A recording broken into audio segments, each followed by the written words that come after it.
If there's one thing that even non-Brits know, it's that the royal family is a stickler for tradition. Among the more obscure rules that members of the family must follow, according to Good Housekeeping, include no shellfish, no public displays of partiality, and no monopoly. It should come as no surprise, then, that when it comes to matters of death and burial, the reach of royal tradition extends even to the great beyond. Unsurprisingly, funerals for the British monarchy are planned well in advance of a family member's death, due to the overwhelming number of details that must be tended to. The plans in place for years, envisioned by Prince Philip himself. Among these details is a curious one about the caskets in which royals are buried.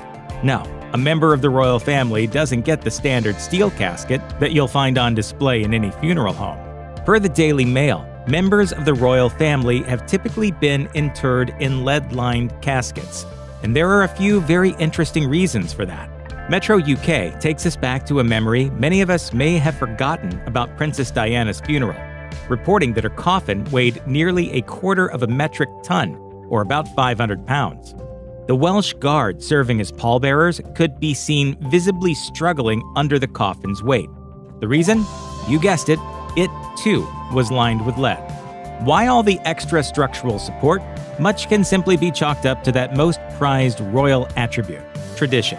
It's simply how things have been done, and the monarchy is famously change-averse.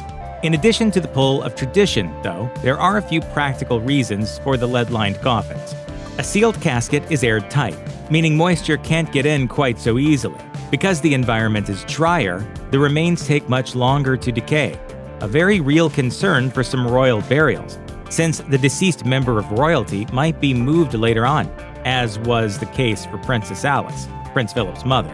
Basically, the royals don't want their beloved family members' decomposing bodies to smell up the vaults they are interred in.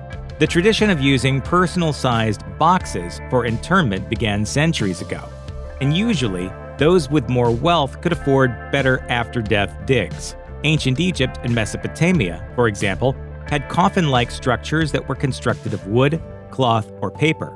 Over the centuries, burial practices began to change. The Celtic tribes, for example, are known for laying out their dead in caskets made from flat stones circa 700 AD. The materials used for burying the dead tended to vary depending on the culture and time period. As the years went by, and while people without financial means didn't get much more than a shroud at their burial, others with more money had better options, including hollowed-out trees and stone. During the Middle Ages, Europeans began using lead coffins, and eventually, iron coffins became all the rage in England and Scotland. In the United States, before the Civil War, caskets were made as they were needed by the local furniture craftsmen, who often doubled as the town's undertaker. But that war raised a need for ready-to-go coffins due to the innumerable soldiers who died on the battlefield. While the lead-lined coffins do protect the environment, the more important aspect of using these types of coffins is the preservation of the body. Lead-lined coffins seal out any kind of moisture and air, ingredients needed for decomposition to begin. Another benefit of the lead-lined coffin also comes from the vacuum-like seal the lining creates. Just as nothing can get in, nothing can get out either, meaning the smells released during decomposition, which according to biohazard cleanup company Aftermath are not great. Some people compare the putrid stench of a decomposing body to that of rotting fruit. Not the smell the royal family wants emanating from their royal vaults. On a more practical note, Metro UK notes, too, that it is UK law that any interment above ground, as is the case with many members of the monarchy, must be within a sealed casket, hence that lead lining. Check out one of our newest videos right here. Plus, even more grunge videos about your favorite things are coming soon. Subscribe to our YouTube channel and hit the bell so you don't miss a single one.